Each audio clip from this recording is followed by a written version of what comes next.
Frank, Thursday night football usually sucks. I'm just going to be honest with you. Like, usually it's trash football from trash teams. And I feel like what they do is like, I think Thursday night football is usually like the sort of underhanded, backhanded compliment to a franchise. Like, hey, we promised you a national game, so here you go. We'll bury you on Thursday night. And we all watch it because we have to. But last night, man, we got a barn burner. Atlanta, Tampa Bay, thing goes to overtime. The Falcons get the 36-30 win in overtime. Kirk Cousins goes off. Like, that was a beautiful football game to watch. It was fun. It was a lot of fun. Both quarterbacks were really locked in.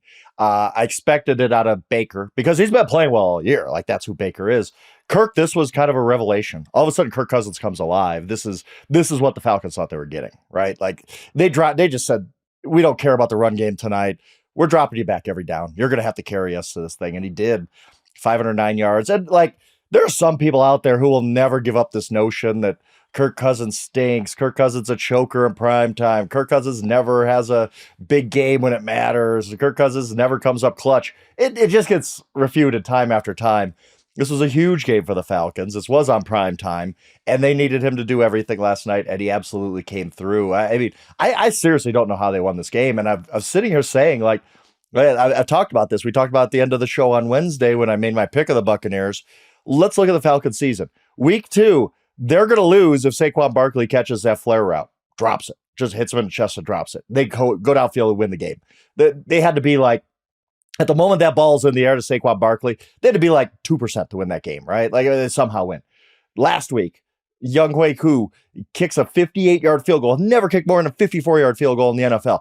58-yard field goal to win it after the Falcons get a muff punt recovery in the end zone and a pick six by a linebacker to beat the Saints. Last night, I don't know how they won. Like, Bucky Irving fumbles. You're like, uh-oh, this is bad. And then Tampa Bay gets right off the field. And you're like, okay, well, Tampa Bay's going to win. And then all of a sudden, the refs miss a face mask call, and the Buccaneers don't go anywhere with their drive, and they punt, and it goes into the end zone for a touchback. But still, you're like, all right, well, they still are going to have to get 45 yards with no timeouts and about a minute 13 to go. I thought when Drake London caught that ball and didn't go immediately down, I was like, time's running out. There's no way. Somehow they spike it with 1 second left, and they take a delay game penalty, and still Koo hits the field goal from 52. They win it in overtime. After Drake London gets hurt and Hodge has to come in for him. And just unbelievable sequence of events. This Falcons team could seriously be 0-5. Like, we say that a lot. Like, oh, this team could be 4-0. This team could be 6-1. The Falcons seriously could be 0-5. They are, I don't know what luck that they've gotten. Maybe this is payback for 28-3 or something, right? Because they are absolutely living right to be 3-2 right now. Yeah, I think to your point, remember a few years ago when Minnesota had a good record, but we all knew the Vikings weren't a good team? Like, I'm not sure that that's not who the Falcons are right now. Like, I don't really know if the Falcons are any good, but boy, there is something to, well, they find a way to win. Kirk, 42 of 58 for 509 yards, 4 touchdowns in this game. As you mentioned, went off. Drake London, huge night. Kyle Pitts finally caught some footballs. Like, all of these things stacked together, and you look at it and say, man, this is the best of what that, like, I watched at the end of it, and I was like, man, that's an explosive Falcons offense. Look at how good they are. And then I found myself also thinking at the same time, Frank, I'm like, are they though? Like, because yet again, it takes this heroic Herculean effort for the Falcons to win, even when their offense is clicking. And I do think there is something to Kirk is obviously thriving when they go up tempo, when they go no huddle, when they go 2 minute. He's thriving. Let him do that. Let Kirk cook at this point. Let Kirk cook, because that's how you win football games. Just play college offense, right? Just get up to the line, go. Let's just play no huddle the whole game. Like, I don't know. Like, it does work for him. Here's where I am with the Falcons. No, they're not playing well. There's a lot of things you can clean up with the Atlanta Falcons. But as you look at the rest of the division, look, if they lose last night, Buccaneers are 4-1. They're going to be 2-3. And the Buccaneers have a win in hand, a whole road win in hand on them when it comes down to head-to-head and all that kind of stuff. They were in a bad spot. Like, it was going to be like, whoa, the Falcons are really not in good shape. You somehow pull that game off. You're 3-2. Buccaneers are 3-2. Saints, I believe, are 2-2 at this point. They play on Monday night. And you're like, well, we're fine. We're figuring things out, and we're tied for first place. So that's where I'm at with the Falcons. I think they're going to get better.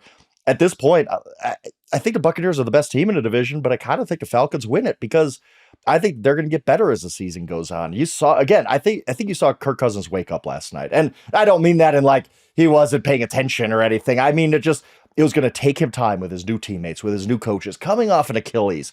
It was going to take until, 5-6 games into the season to knock all the rust off.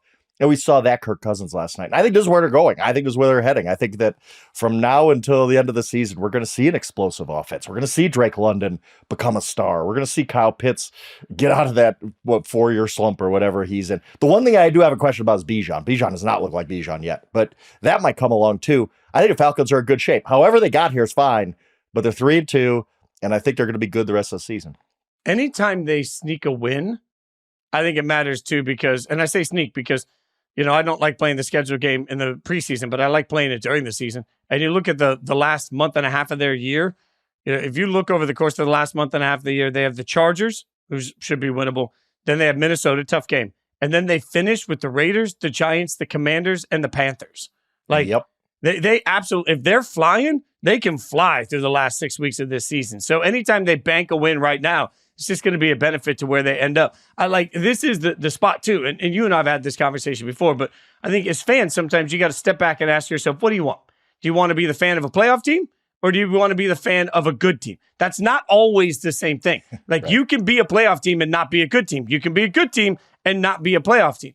I don't necessarily know yet if I believe Atlanta's a good team, but I do believe Atlanta's a playoff team. And if I'm a Falcons fan right now, that's all I care about. Like if I can just get to the playoffs and then see where it goes from there, I feel pretty good about that. If you're rooting for a consistently great franchise today, if you're looking for the next 5 years and you're saying, what football team is good? Well, a team like Minnesota, I believe is good, whether they make the playoffs or not right now. A team like Atlanta, I don't really know if they're good, but they're winning football games. And I'm jealous of that as a fan of a team that doesn't do that very often. Yeah.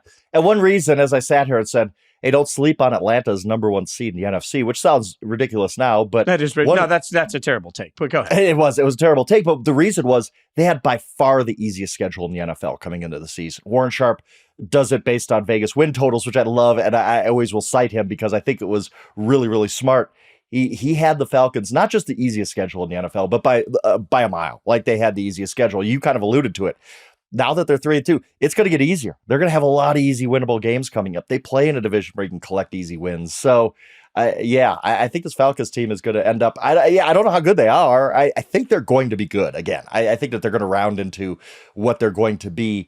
But the path is clear for them, even after this honestly horrible start, where they just somehow pull out 3 wins. I think they're in a great spot to get hot, collect wins, win the NFC South. And then whatever, like playoffs, anything can happen once you get there.